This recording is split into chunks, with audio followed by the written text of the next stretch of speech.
कबीर मार्ग कठिन है, नहीं कायर का काम।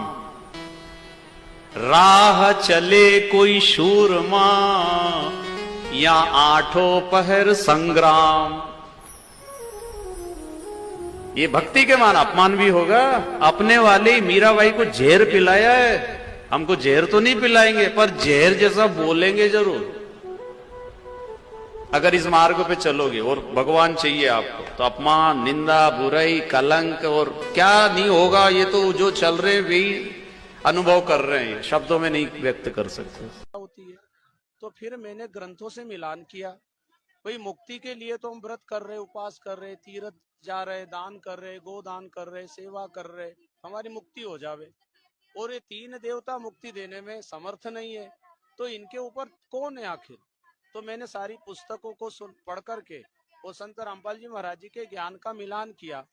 और जब मिलान किया, उनके सत्संग को सुनता रहा लगातार कंटिन्यू, तो मेरे दिमाग में जो जनता से सुना हुआ था कि वो उनका ज्ञान अधूरा है, सनातन का विरोध करते हैं, हिंदू का विरोध करते हैं, ये तो देवी देवता को नहीं मानते हैं, वो बात मैंने लोगों से सुन करके मैंने भी मान ली और मैं भी विरोध करता।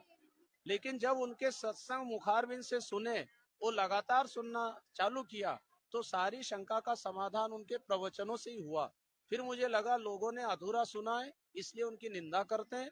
और उनके ग्रंथ जो है ज्ञान गंगा आदि पुस्तकों को मैंने पढ़ा और फिर अपने ग्रंथों से मिलान किया, तो उनकी बात 100 की 100% सच्ची मुझे नजर आई।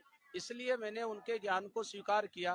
तो सबसे पहले वचन उनका यही था कि तीन गुणों की भक्ति में यो भूल पड़ियो संसार, कहे कबीर निज नाम बिना कैसे उतरे पार। तो भव सागर से पार होने के लिए जीवन मिला है। और कबीर साहब का जो ज्ञान रामपाल जी महाराज जी ने बताया, इसके पहले कभी किसी से नहीं सुना था।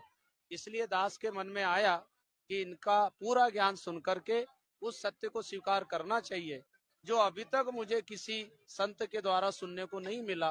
तो मैंने फिर संत रामपाल जी महाराज जी के सत्संग को सुना, उसका मेरे जीवन पर बहुत असर पड़ा। और आज पहले से ज्यादा मैं बहुत खुश हूँ, और पूरे परिवार उससे जुड़े हुए हैं। और सभी से यही मेरा निवेदन है, अनमोल जीवन है, संत रामपाल जी महाराज जी का ज्ञान सच्चा है, उसको सुनने में निष्ठा रखें, विश्वास रखें, एक दिन आप खुद इसे स्वीकार करेंगे।